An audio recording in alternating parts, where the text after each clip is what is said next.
तो नमस्कार प्रणाम का हाल बा भाई लोग। आशा करतनी कि मस्त होखबा जा और स्वस्थ होखबा जा। पहले तो हमरा तरफ से पूरा देशवासी के शुभकामना बा भाई लोग स्वतंत्र दिवस के, और ढेर सारा प्यार बाटे।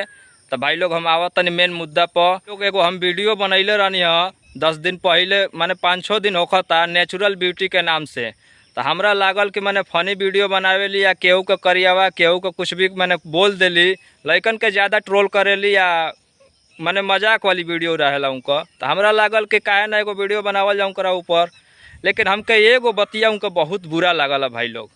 लइकन के जब भाई सुअरा वाली जौन बतिया बोलली है ना, हमरा के बड़ा दिक्कत लागल। कहनी है कि यार इनकरा के हम तारीफ़ कइले बानी, इनकर वीडियो अच्छा बनैले बानी, कहले बानी कि भाई मजाक वाला वीडियो बनावेली, केहू दिल पर मत ली, तकलीफ ना होके के चाही। लेकिन लइकन के इतना ही गिरल नज़र से देखा तरी, एकर मतलब कि उनका अपन भाइयों के, अपना बाप के, अपना चाचा पितिया जे भी होई लइके ना हमन जा, तो उन्होंने लोग का सुअर बना देहला सी लड़की।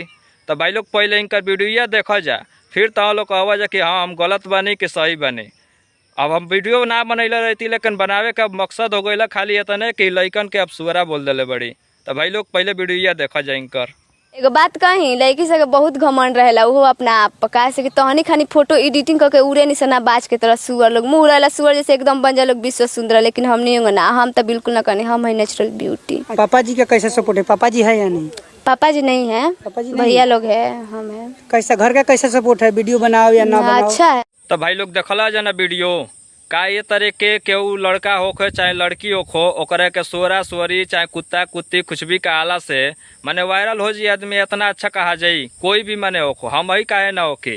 भाई लोग अगर हम अश्लीलता से अगर वायरल होखल चाहतनी तो उसे हम बहुत अच्छा कहा जाई कभी ना। भाई लोग अगर तो लोग के अच्छा लागल हो तो कमेंट करके बताव जा कि मैंने कितना अच्छा मैंने बोलले बड़ी बात, कितना सही बोलले बड़ी। अगर हमारा चैनल का सब्सक्राइब ना कैले होखो वजह भाई लोग, तो हमारा चैनल का सब्सक्राइब कर जा।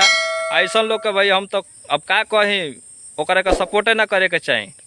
अब लड़का के सुअरा बना देलस तो लड़कियों को कुछ कही, हालांकि लड़का होखो चाहे लड़की होखो औरत होखो मैंने सम्मान करे के चाही, इतना इज्जत करे के चाही कि मैंने कोई भी कहीं भी रह तो मैंने सर उठा के जी ला, ई ना कि 4 आदमी के बीच में तार सर झुक जा। तो भाई लोग वीडियो अच्छा लागल हो तो कमेंट करके बतावा जा।